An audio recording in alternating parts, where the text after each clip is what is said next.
The first time Michael opened the door, he saw a forest. Not the kind you'd see on a postcard or a hiking trail.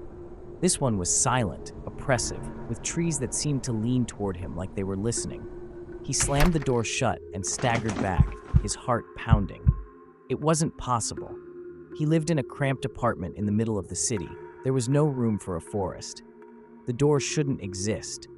It had appeared overnight, set into the wall where there had only been smooth plaster the day before.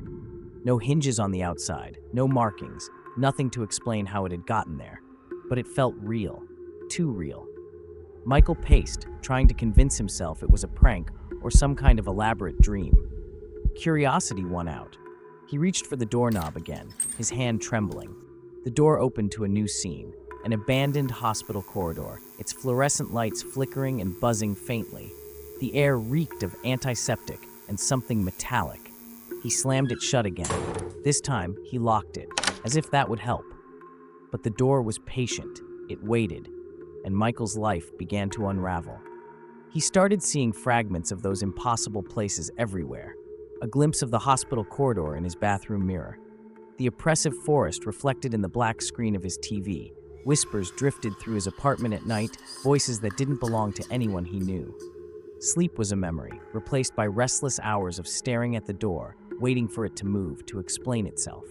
At 3:15 a.m. one night, it finally did. The knob turned. Michael bolted upright, clutching the bat he'd started keeping by the couch.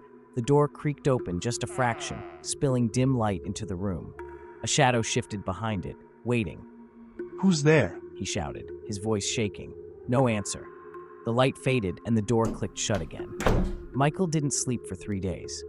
Desperation led him to Evelyn, a woman who called herself a paranormal consultant. Her office was cluttered with books, candles, and strange artifacts. But Michael was too tired to care how ridiculous it all seemed. A door that moves, changes. She said, scribbling notes.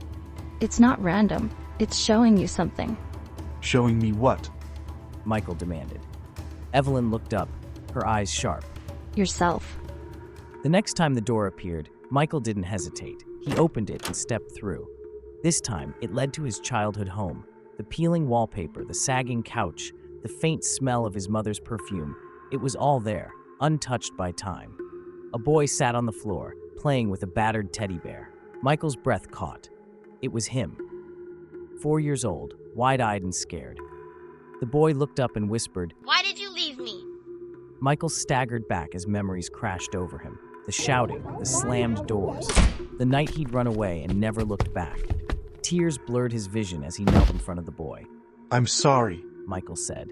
"I didn't know how to stay." The boy's expression softened. He stood and reached out, placing a small hand on Michael's chest. "It's okay." The boy said. The house dissolved into darkness, and Michael woke up on his living room floor. The door was gone. For the first time in years, he felt whole.